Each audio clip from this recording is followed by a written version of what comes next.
everyone, welcome back to another episode of the Fitness Education Series produced by the Australian Fitness Academy.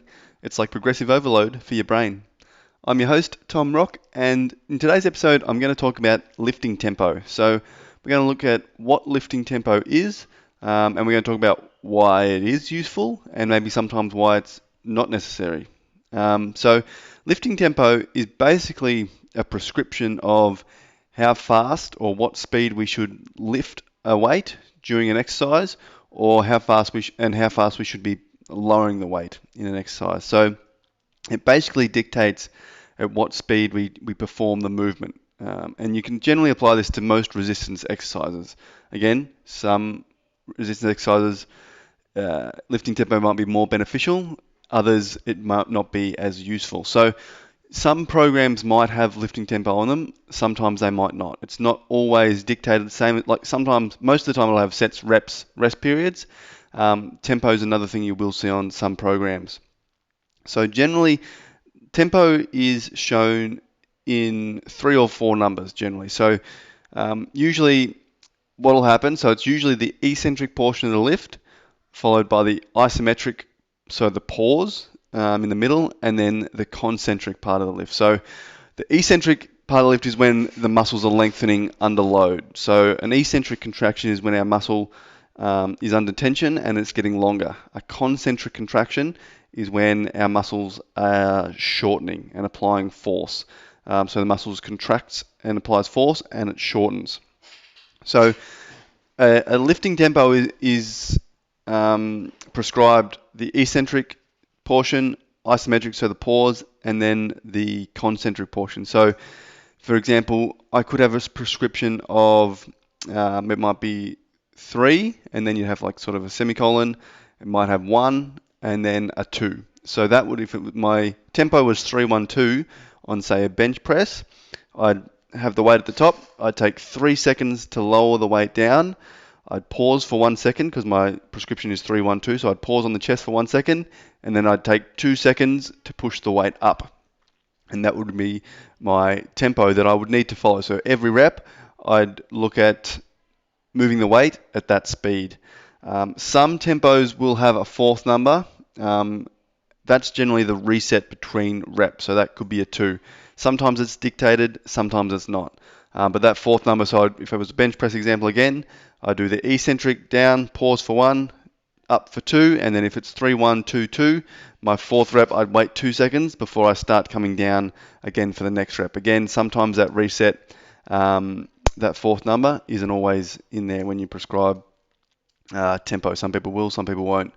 But the general rule is it always goes eccentric, isometric, concentric, those first 3 numbers. So for a bench press is a good example because we start at the top. So when I start at a bench press, the first movement I do is eccentric. So it sort of works well. If I'm doing, say, a chin-up as the exercise, I'd still prescribe it 3-1-2, but we've got to make sure we remember that the first movement of a chin-up is a concentric movement. So we're actually applying the force as the muscle shortens. So the concentric is the last number. So I don't change the order of my numbers based on the exercise I'm doing. It's always the eccentric portion, the isometric pause, and then the concentric contraction, or the concentric portion of the lift is the last number. So that's, I guess, what lifting tempo is. Generally, and it's useful for a range of things. I think the main thing it's really good for is if you're a personal trainer or a gym instructor and you're teaching someone an exercise, having some sort of tempo helps them control the movement, and it's going to help them potentially learn the exercise a little bit quicker and build that coordination a little bit quicker. If they're sort of just flying through movements uncontrolled, that's not a good thing. So sometimes prescribing a lifting tempo, if you're not watching them, so if, say, you have a session with them and then you're telling them to do the session again, or another full body session later in the week without you as the trainer, having a lifting tempo specified in their program helps them make sure that they're controlling each movement and each rep, so they're probably getting the most benefit rather than sort of not controlling the movements, especially on the eccentric, to reduce potential injury and to make sure their form is good. Lifting tempo can help with that. So I think for People learning movements, once they get the technique obviously right and they're sorted with that, having lifting tempo prescribed helps them control that, and they'll stay consistent every rep rather than going slow down on some others and then just dropping on others and coming straight back up and sort of using that stretch reflex. So it can help change, it can help them control the movement basically.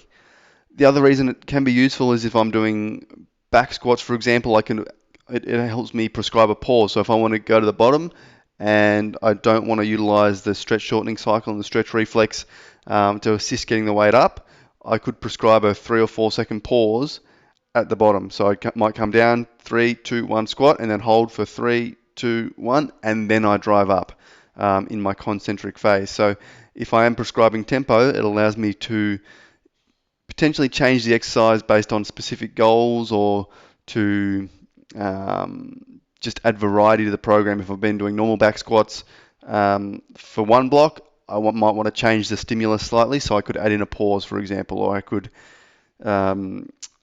change the speed of the eccentric so they can go down a little bit slower to give them probably more fatigue, a bit more time under tension. All these sort of things can change and just add variety to a program. So that's where lifting tempo, I think, can be really, really useful, is adding a bit of variety, but also teaching beginners or people that are sort of new to certain exercises. It helps them think about controlling the weight and keeping their reps fairly consistent.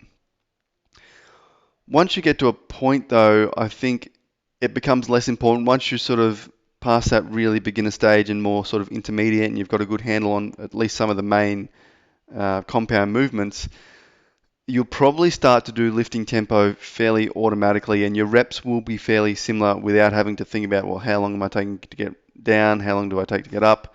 It'll happen naturally. So once you sort of get that weight on the bar, whether I'm doing 8 reps, 10 reps, 5 reps, I'll have that control on the way down, because I know that's going to obviously good for technique, but it also makes sure, like injury prevention, I'm staying tight, I've got my core braced, whatever it is.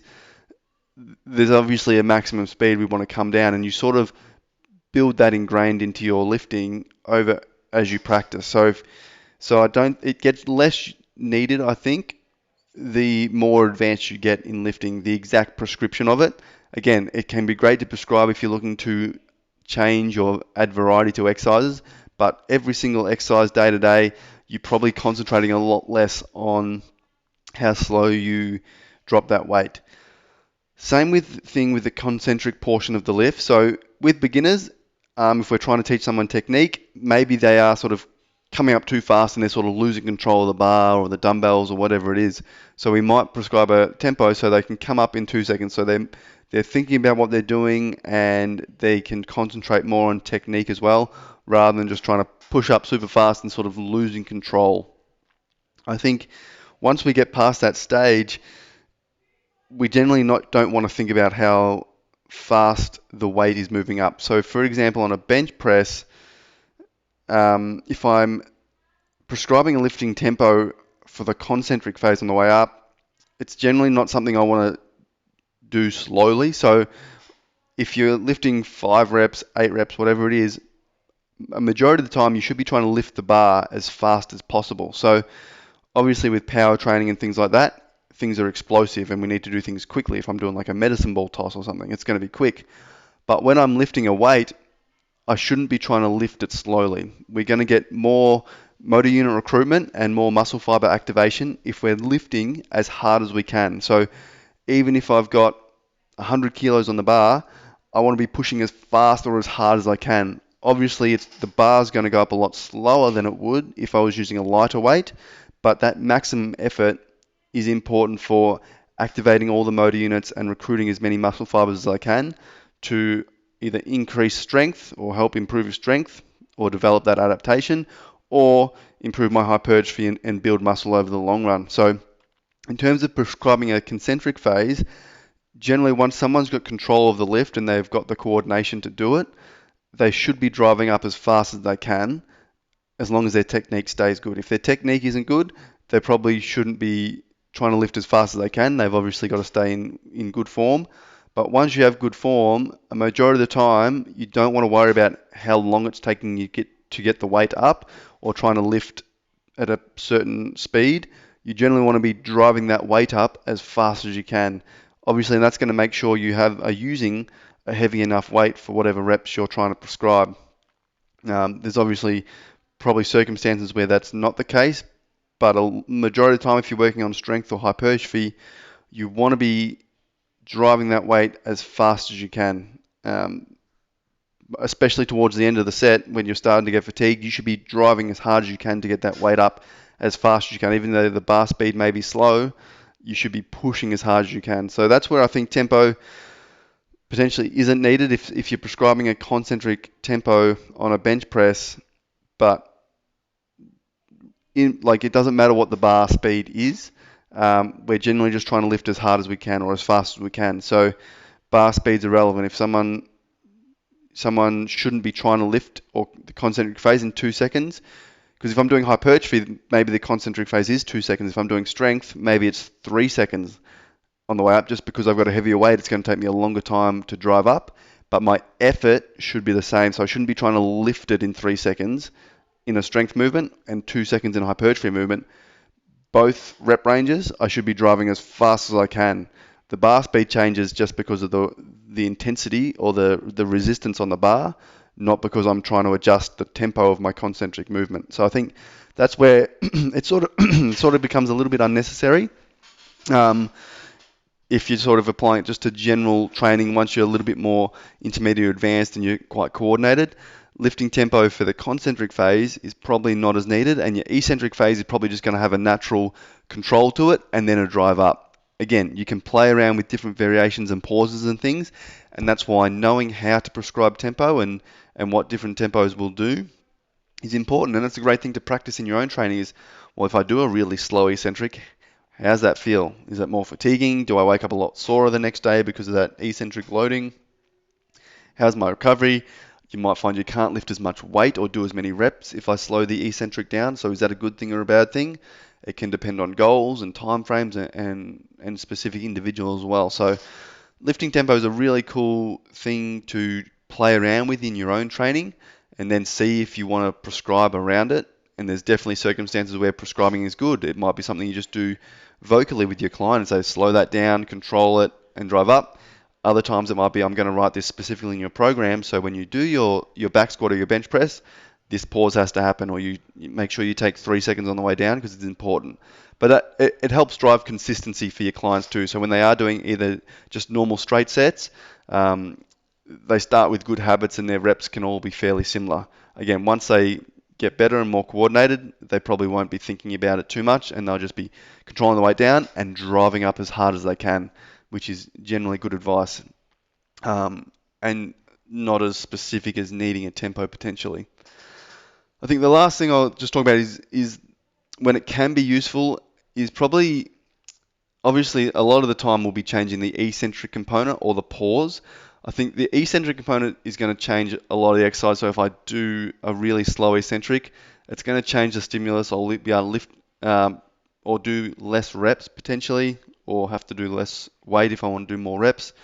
But I think it can be a really good way. Slowing the eccentric down is good if you say you're doing a home workout and you've got some dumbbells, but you can't increase the weight. If you want to make an exercise more difficult without increasing the weight, changing the tempo can be a good option. So if someone's only got 20 kilo dumbbells and they're doing 12 reps of that, but they want to stick with trying to work, I guess, hypertrophy more than muscular endurance, they could potentially change the stimulus a little bit by slowing that eccentric portion. So using the 20 kilo dumbbell still, but slowing down that eccentric portion of the lift.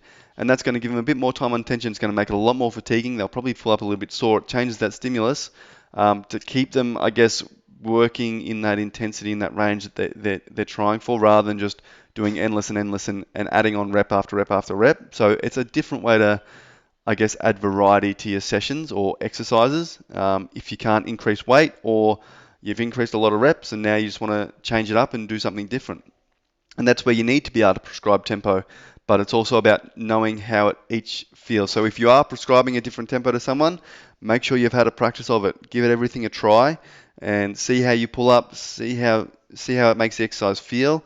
Sometimes tempos can be really good for working on your technique. So even if I've trained for 10 years and I'm just want to just reinforce my squat technique, or it's got a bit sloppy, or I'm coming back after a break, maybe I'm coming back after an injury, doing some sort of slower tempo-based reps can be a really good way to sort of reinforce your technique, or just work on building your technique to what it used to be without the heavy load and the bouncing around, or the dropping into squats and just bouncing out. You can reduce the stretch shortening cycle, do a little pause, make sure the position's all strong. All that sort of stuff can be used with exercise tempo as well. So lots of cool applications for it. Sometimes it might not be necessary. So there's lots of really great programs that don't have tempo outlined, because if it's just a general program and it's prescribed for someone who's done the exercise a lot of times and knows what they're after, and they've been coached, or you've coached them well, potentially you can give a program and they'll be able to complete it really well without even worrying about tempo.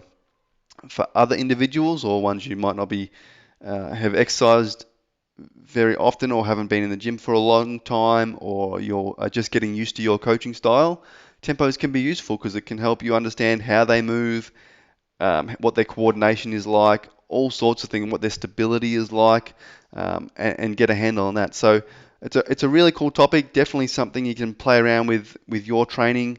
Have a look, see what play around with the tempos, the eccentric and the pause. Generally concentric. Most of the time you're going to be wanting to lift weights as hard as you can, or in a controlled way, as fast as you can, but in a controlled way. Slow concentrics are not really used a whole lot.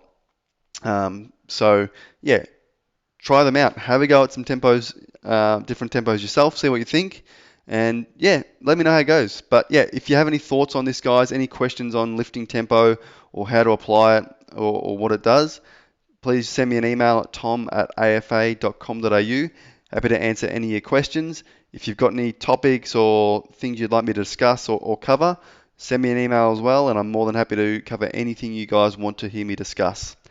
Other than that, guys, have a great weekend, and I'll talk to you all soon.